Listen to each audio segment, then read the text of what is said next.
Bonjour, j'espère que vous allez bien. Dans cette vidéo, je vous présente le résumé de la pièce de théâtre de Shakespeare, Le songe d'une nuit d'été. Donc, l'acte 1, Thésée, duc athénien, s'apprête à épouser la reine des Amazones, des guerrières. C'est la belle Hippolyta. Il désire préparer ce mariage dans le faste, mais Égée, un noble de la cour, vient interrompre les préparatifs pour lui demander son appui. Face à un problème de taille, c'est une locution adverbiale qui signifie complexe, difficile, important. Le refus de sa fille, donc c'est ça le problème, le refus de sa fille, Hermia, face à l'obligation d'épouser celui qui lui est destiné, c'est Démétrius, sachant que Hermia ne l'aime pas, aime plutôt les andres, si ça se prononce ainsi. Donc en effet, Hermia, fille d'Égée, promise au jeune Démétrius, est amoureuse de Lysandre, qui lui rend son amour. C'est-à-dire c'est un amour réciproque entre les deux. Elle ne veut personne d'autre pour époux. Égée attend du duc qu'il applique la loi et qu'en cas de refus, il tue Hermia ou la confine à une vie pieuse. Mais le problème ne s'arrête pas là. Hermia décide de s'enfuir aux côtés de Lysandre et se confie à Helena, sa vieille amie, qui brûle de passion pour Démétrius, l'homme auquel est promise Hermia. Cette confession engendrera de graves complications puisque Helena prête à toutes les folies pour gagner le cœur de son amant Démétrius. Le parviendra de l'entreprise des deux amoureux. Ces multiples remous n'empêchent pas Thésée de continuer les préparatifs de ses noces. Le duc désire engager une troupe issue du peuple pour assurer les divertissements de sa grande fête. De nombreux comédiens amateurs désirent participer à cet événement de taille. C'est le cas de Peter Kens, Thomas, Francis Lutz, nous, Robin, Stavling et Nick Botton. Donc ce sont des artisans, 6 artisans, déterminés à être sélectionnés pour le duc. Sachant qu'il y a 3 catégories de personnages. Des personnages athéniens, des artisans et enfin des fées, des êtres invisibles. Ça, ce sont les catégories des personnages dans l'œuvre shakespearienne. Donc en ce qui concerne l'acte 2, les esprits de la forêt, les fées. Titania et Oberon sont en discorde.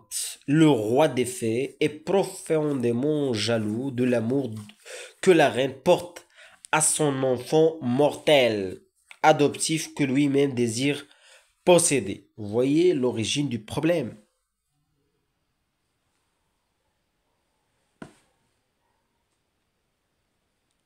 Les esprits de la forêt, Titania et Oberon sont en discorde.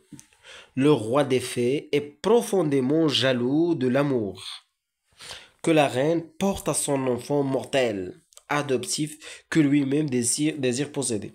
Une dispute éclate. Le roi est prêt à châtier sa douce, ça veut dire Titania,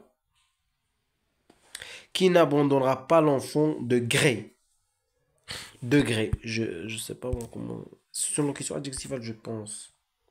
De gré. Normalement, parce que ça accompagne le nom. De gré.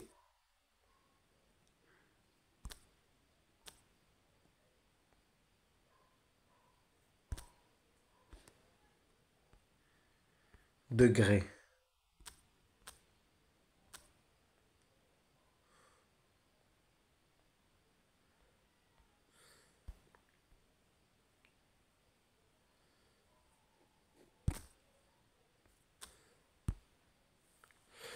Une dispute éclate. Le roi est prêt à châtier sa douce, qui n'abandonnera pas l'enfant de gré. Pour le récupérer, son plan est simple.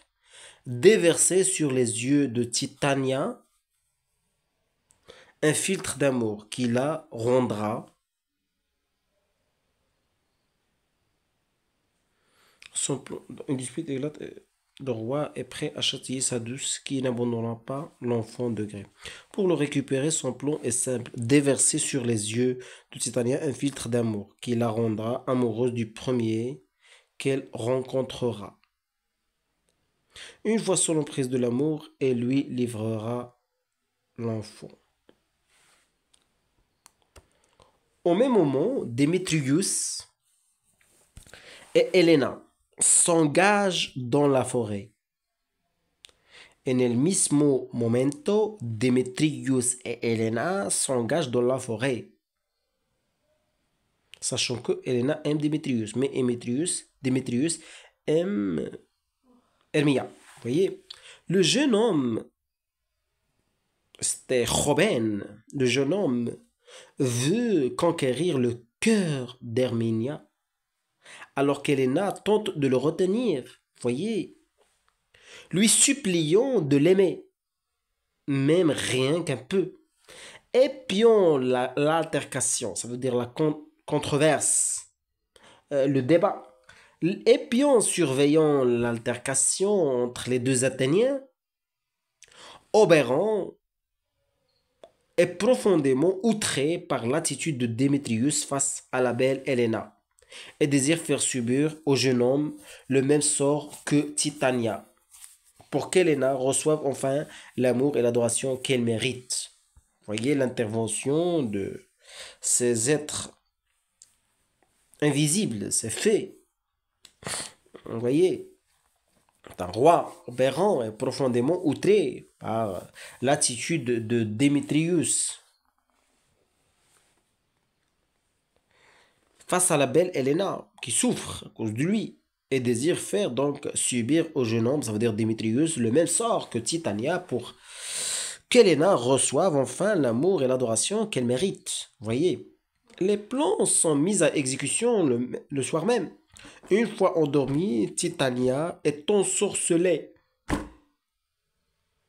Mais la seconde partie du plan du roi des fées est mise à mal par la maladresse de son bras droit, Puck, l'esprit malin, qui confondra les andes en plein escapade avec Hermia et Démétrius leur poursuiveur. Lorsqu'Helena et Démétrius arrivent sur les lieux où le couple est endormi, Helena réveille les ombres, dont le regard ensorcelé le rend immédiatement amoureux de l'Athénien autrefois délaissé.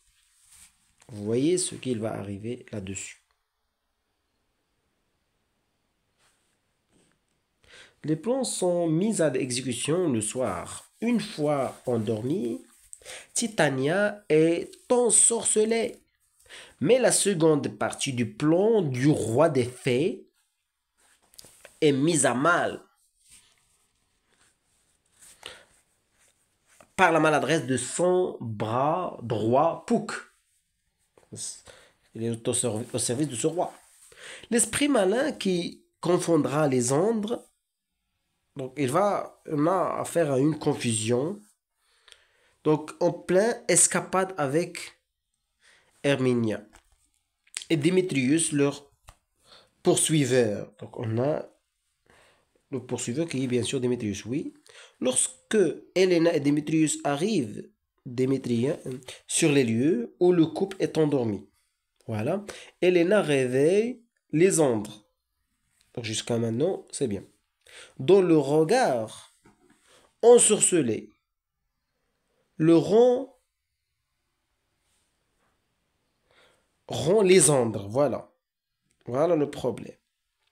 Dans le regard ensorcelé, le rend immédiatement amoureux de l'Athénienne, autrefois délaissée. Donc on a, voilà le malentendu, la confusion. Voilà, acte 3. Nos 6 artisans choisissent stratégiquement la forêt comme lieu de répétition. Car, étant à l'écart de toute forme de vie humaine, elle leur évitera les fourberies de la concurrence si rude lorsqu'il s'agit de divertir le duc.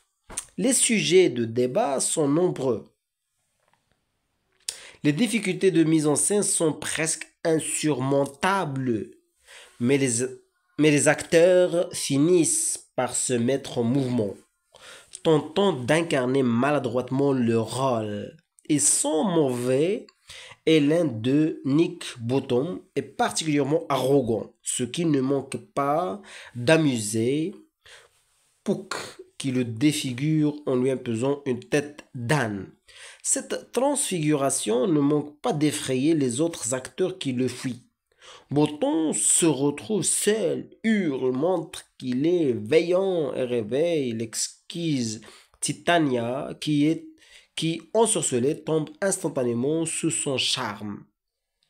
Puck revient fièrement vers Oberon et lui conte l'histoire amusante de Titania tombée amoureuse d'un inculte à la tête d'âne.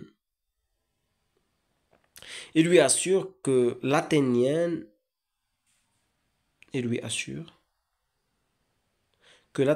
a bien été ensorcelée. Mais à cet instant, Hermia et Lysandre rentrent en scène. Le couple amoureux. Oberon se rend compte que l'Athénienne qui est face à lui n'est pas le bon. Furieux, il demande à Puck de réparer son erreur, qui pour ce faire déversera du suc d'amour sur les yeux de Démétrius. D'abord, rejetée de tous, Helena devient alors la muse de deux hommes. Ne comprenant pas ce changement d'attitude, elle croit à une farce et se sent encore plus humiliée. Hermia, quant à elle, totalement méprisée, se laisse envahir par la rage qu'elle dirige contre sa vieille amie. Hermia, quant à elle, totalement méprisée, se laisse envahir par la rage qu'elle dirige contre sa vieille amie. Oberon reproche de nouveau à Puck sa méprise. Oberon reproche de nouveau à Puck sa méprise. L'esprit malin aura pour mission de remettre chaque sentiment à sa juste place une fois les quatre jeunes gens endormis. Acte 4. Et on a enfin 4-5, je pense, c'est ça. Voilà. 4. Bottom est adulé de Titania. Les fées prennent soin de lui. Pardon?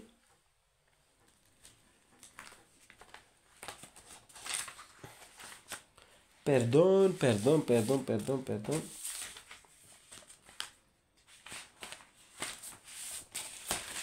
Perdón, por favor. Pardon, un momento. Je vais chercher ces personnages-là. On a Titania, on a Reine des Fées, Oberon, Roi des Fées, Puck, créature féerique, serviteur d'Oberon. Voilà. Donc, Boto, ce sont des paysans. Boton est adulé de Titania. Les fées prennent soin de lui. Les fées prennent soin de lui. Comme d'un prince, il s'endort dans les bras de la reine des fées. Oberon peut alors récupérer l'enfant et ordonner à Puck.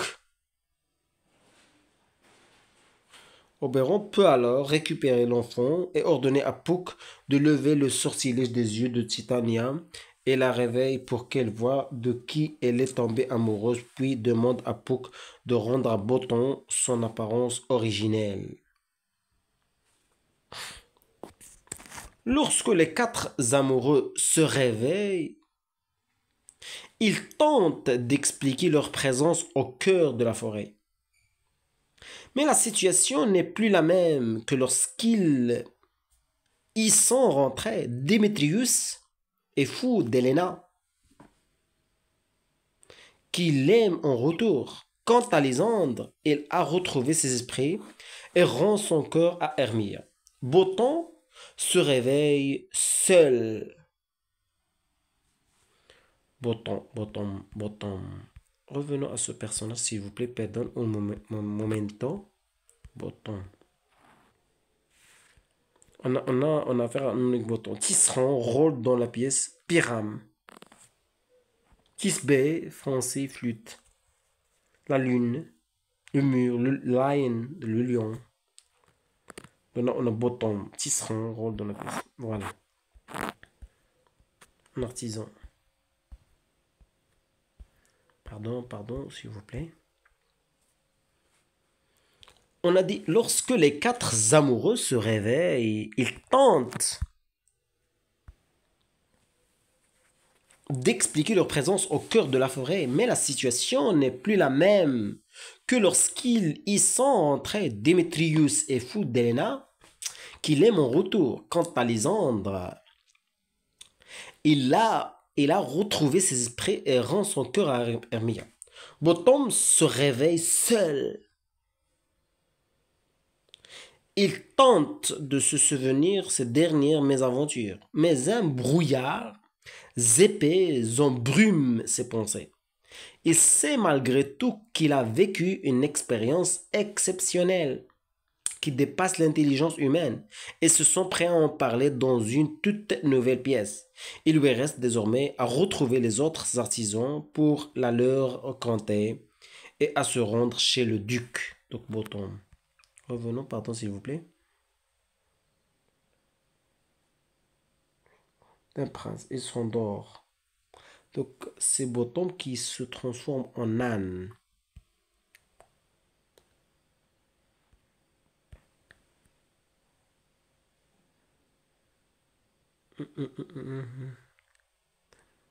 Concurrence.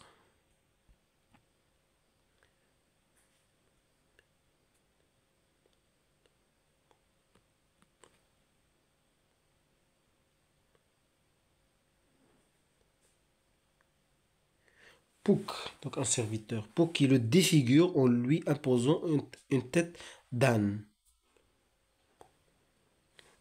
Nick Bothon est particulièrement arrogant. Voilà. Donc c'est Nick qui va le défigurer. Vous voyez? En ce qui concerne l'acte numéro 5, voilà, est très petit. La fête des noces tant attendue a lieu.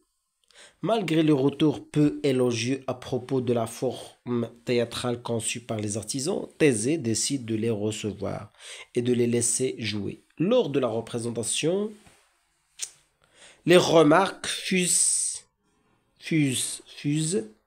entre les spectateurs. Mais les comédiens ne se découragent pas. Ils iront jusqu'au bout. Vous voyez, ça c'est le résumé de l'œuvre. Au revoir, n'oubliez pas de mettre un commentaire s'il vous plaît et de partager la vidéo, de cliquer sur s'abonner, c'est important pour nous.